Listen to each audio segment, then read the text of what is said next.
एक समय की बात है, एक जंगल में चीकू चिड़िया अपने बेटे मिंकू के साथ रहती थी। बारिश का मौसम आने वाला था, इसीलिए चिड़िया बहुत ही ज़्यादा मेहनत करके अपने लिए घर बना रही थी। मम्मा, आप हर साल ऐसे ही नया घर बनाते हो। जब भी बारिश का मौसम आता है आप हमेशा एक नया घर बनाते हो। क्या हमारा पुराना घर सही नहीं था? क्या हम अपने पुराने घर में नहीं रह सकते थे क्या? ऐसी बात नहीं है मिंकू, हम अपने पुराने घर में भी रह सकते हैं, लेकिन जो हमारा पुराना घर है उसमें छत नहीं है, वो पूरी तरीके से खुला हुआ है। क्योंकि अब बरसात का मौसम आने वाला है तो हमें पता नहीं है कि कितने दिन तक बारिश होगी। तो हमारे घर का मजबूत होना बहुत ही ज़्यादा ज़रूरी है, ताकि अगर हम कुछ अनाज भी लेके आएँ तो उस घर में बहुत अच्छे से सुरक्षित रख सकें और पूरी बरसात हमें किसी भी अनाज की कमी नहीं हो। अच्छा अच्छा मम्मा, अब मुझे समझ आ गया कि आप हर बरसात में इतना मेहनत क्यों करती हैं, ताकि हम लोग घर में सुरक्षित रह सकें। चिड़िया अपना घर बना ही रही थी, तब तक वहाँ पे कालू कौवा आ जाता है। अरे अरे चिड़िया, तुम हर बारिश में इतना ज्यादा मेहनत करती हो। हमारा देखो, हम तो पुराने वाले घर से ही गुजारा कर लेंगे। हमारा क्या है, हम तो इतनी मेहनत बिल्कुल भी नहीं कर सकते हैं। और मुझे नहीं लगता है कि इस बार इतनी ज्यादा बारिश भी होगी। इतना कहकर कालू कौवा अपने घोंसले में आ जाता है और आराम करने लगता है। लेकिन उधर चिड़िया बहुत ही ज़्यादा मेहनत करके अपना घर बना रही थी और इधर कालू कौवा आराम से अपने घर में पड़ा हुआ था। ऐसे ही 2 दिन गुजर जाते हैं। तभी वहाँ पे राजा का संदेश देने वाली एक चिड़िया आती है और वो बोलती है, सुनो सुनो सुनो, मैं राजा की तरफ से एक संदेश लेकर आया हूँ।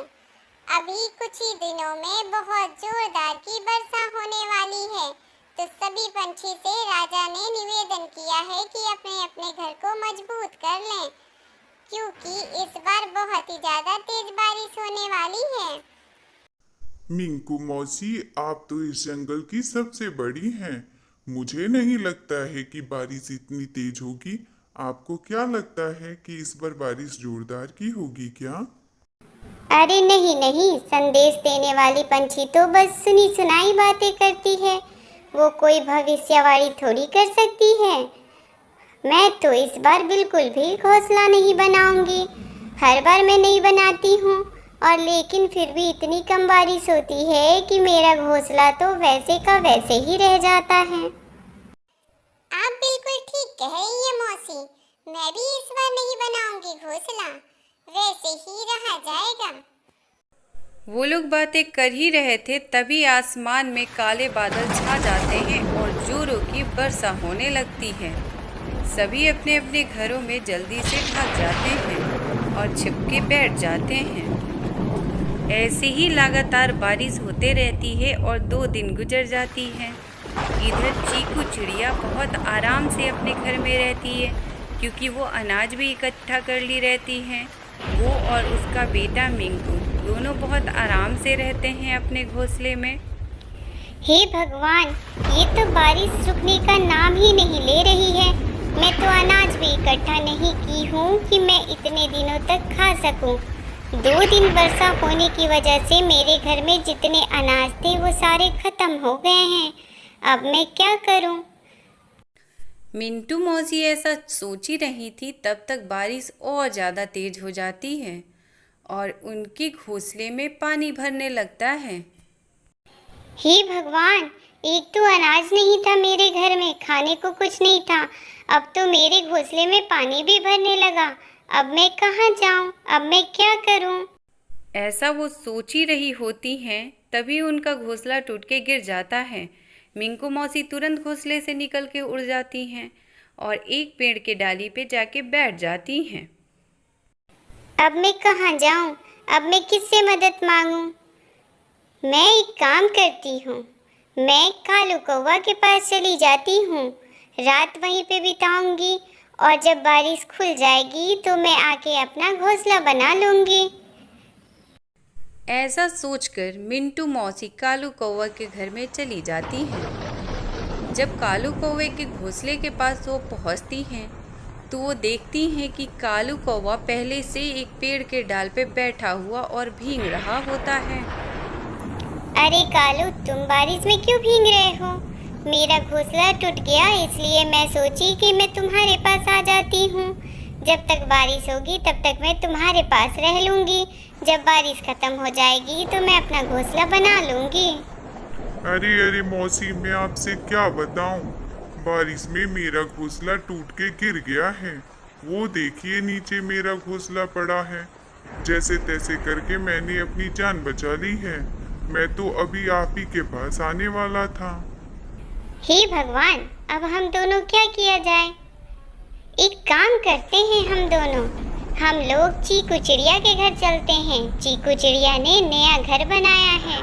वो घर बहुत ही ज़्यादा मजबूत है और बड़ा भी है। उसमें हम लोग कुछ दिनों तक रह भी सकते हैं। और चिड़िया तो दिल की भी अच्छी है, वो हमें पनाह भी दे देगी। जब तक बारिश होगा हम लोग वहीं पे रहा जाएगा, फिर बारिश खत्म हो जाएगा तो हम लोग आ चला जाएगा और अपना घोंसला बना लिया जाएगा। ऐसा कह के दोनों चीकू चिड़िया के घर चले जाते हैं। चीकू, चीकू, दरवाजा खोलो, मैं हूँ कालू। चीकू चिड़िया तुरंत ही दरवाजा खोल देती है। अरे कालू भैया और मिंटू मौसी, आप लोग बारिश में क्यों भीग रहे हैं? आप लोग जल्दी से अंदर आ जाइए, नहीं तो और ज़्यादा भीग जाएंगे तो तबीयत खराब हो जाएगा। वो दोनों घोंसले के अंदर आ जाते हैं, अंदर आके बैठ जाते हैं। जब वो दोनों अंदर आते हैं तो देखते हैं कि सोनी चिड़िया वहाँ पे पहले से बैठी हुई है। अरे सोनी चिड़िया, तुम यहाँ? क्या बताऊं मैं, इस बारिश में मेरा घोंसला टूट गया था। मुझे कुछ दिखाई नहीं दे रहा था और ना ही कुछ समझ में आ रहा था, तो मैं सीधे चीकू चिड़िया के पास चली आई और चीकू चिड़िया ने मुझे पनाह भी दे दिया। तभी चीकू चिड़िया सबके लिए चाय बना के लेके आती है। अरे आप लोग इतना चिंता में क्यों लग रहे हैं? आप लोग लीजिए ये चाय का मज़ा लीजिए बारिश में। और जब तक बारिश नहीं खुलती है तब तक आप लोग आराम से मेरे घर पे रह सकते हैं। यहाँ किसी भी चीज़ की आप लोगों को दिक्कत नहीं होगी, क्योंकि मैंने पहले ही घर बहुत मजबूत बना लिया है और मैंने अनाज भी बहुत ज़्यादा इकट्ठा कर लिया था ताकि हमें बरसात में दिक्कत ना हो।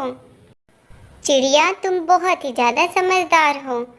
मैं तो सोचती थी कि मैं सबसे बड़ी हूँ तो मैं जो बोलूँगी वही सिर्फ सच होगा और सिर्फ वही होगा, लेकिन आज मुझे समझ में आया कि तजुर्बा जो होता है वो उम्र के साथ नहीं आता है, वो कभी भी आ सकता है। और तुम बहुत ही ज़्यादा समझदारी से काम की हो, घोंसला बना के और अनाज इकट्ठा करके, तभी हम लोग भी यहाँ पे रह पा रहे हैं, नहीं तो आज हम लोग पता नहीं कहाँ होते। ये चारों वहाँ पे बातें कर रही होती हैं और मिंकू वहाँ पे पढ़ाई कर रहा था। तभी मिंकू बोलता है, जानती है मौसी, हमारे स्कूल में हमारी टीचर बताती हैं कि हमें हर मौसम के लिए पहले से ही तैयार होना चाहिए। हमें हर मौसम के लिए पहले से ही तैयारी करके रखनी चाहिए, क्योंकि हमें मौसम का पता ही नहीं होता है कि कब मौसम बदल जाए। तुम बिल्कुल ठीक कह रहे हो मिंकू, अब ये बात हमें भी समझ में आ गई है। उसके बाद रात हो जाती है। सारे पंछी बहुत ही ज़्यादा थके हुए होते हैं तो वो सो जाते हैं। ऐसे ही रात गुजर जाती है और सुबह हो जाती है। सुबह जब सारे पंछी उठते हैं तो वो देखते हैं कि बारिश खुल चुकी थी। वो लोग को बहुत ही ज़्यादा अच्छा लग रहा था क्योंकि बारिश खुल चुकी थी। तभी वहाँ पे राजा जी सारे पंछी का हाल चाल लेने आ जाते हैं। जब वो आते हैं तो वो देखते हैं सारे पंछी चीकू चिड़िया के घर में ही रहते हैं। तो वो पूछते हैं, क्या हुआ? आप सारी चिड़िया एक ही जगह क्यों हैं? मिंकू मौसी और कालू कौवा सारी बातें राजा जी को बता देते हैं कि कैसे चीकू चिड़िया ने उनकी मदद की और उन्हें पनाह दी। राजा जी ये सब सुनकर बहुत ही ज़्यादा खुश हो जाते हैं और वो चिड़िया को शाबाशी देते हैं और वो बोलते हैं, चीकू चिड़िया, हमें गर्व है कि तुम बहुत ही ज्यादा मेहनती हो और अपने मेहनत से सबकी रक्षा भी की हो। उसके बाद वो चीकू चिड़िया को बहुत सारा इनाम भी देते हैं और सम्मानित भी करते हैं। इस कहानी से हमें ये शिक्षा मिलती है कि मेहनत का फल हमेशा मीठा होता है। हमें मेहनत करनी चाहिए और फल की चिंता नहीं करनी चाहिए। हमें सब्र